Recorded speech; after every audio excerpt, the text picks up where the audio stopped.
नमस्कार, मैं सचिन राठौर नित्यम क्लासेस में आपका स्वागत करता हूं।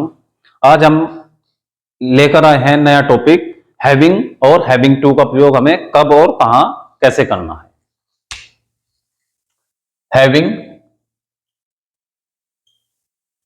हैविंग मतलब पास होना, कोई चीज हमारे पास है। जैसे हैव होता है ऐसे ही हैविंग का यूज होगा। और सेकंड बात करते हैं हैविंग टू। हैविंग टू का मतलब है कोई काम करना पड़ रहा है, करना पड़ रहा है, करना पड़ रहा था या करना पड़ रहा होगा। अब बात कर लेते हैं हैविंग, इनमें डिफरेंस देखते हैं क्या है।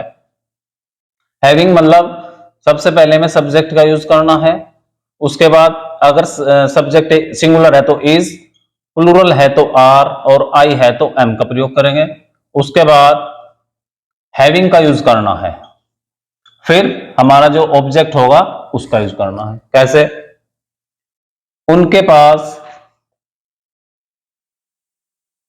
एक कार है, ये प्रेजेंट के लिए है।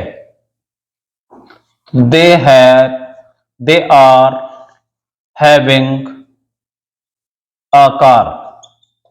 अगर इसी में बात पास्ट किया जाए तो हम वॉज वर का यूज करेंगे। यहां पर हम सिंगुलर के साथ वॉज और प्लूरल के साथ वर का प्रयोग करेंगे। कैसे?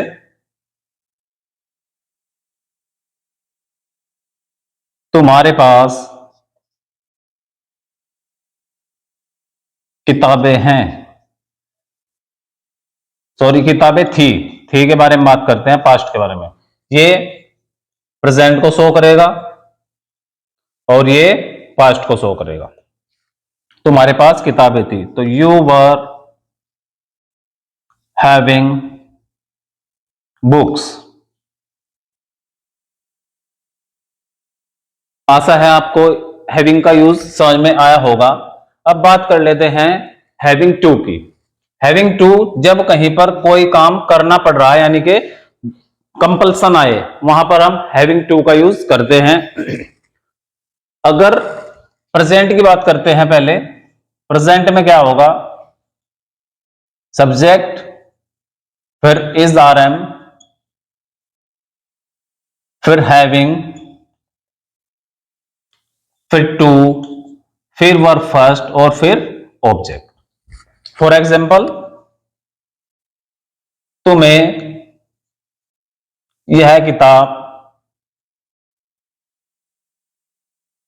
खरीदनी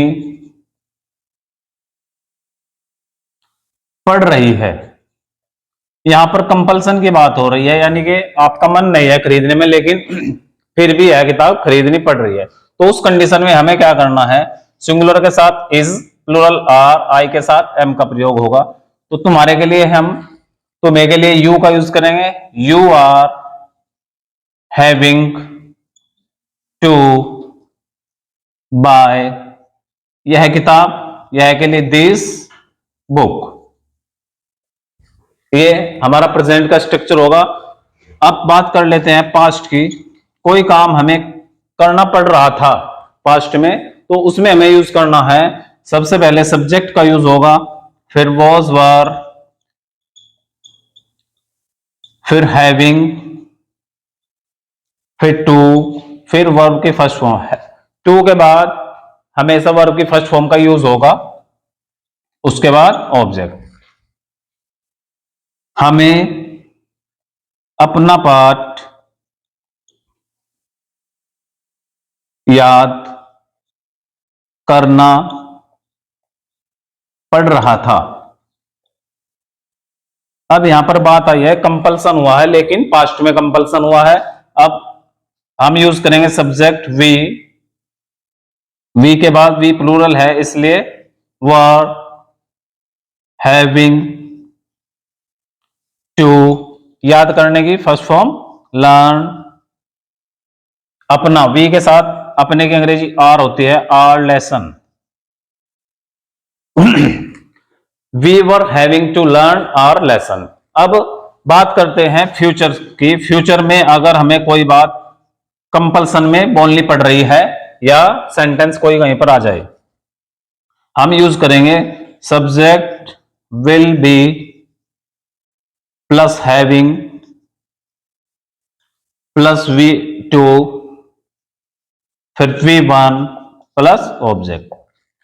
सब्जेक्ट हमारा कोई भी होगा, singular plural I we you they, सभी के साथ हमें विल बी का ही यूज करना है।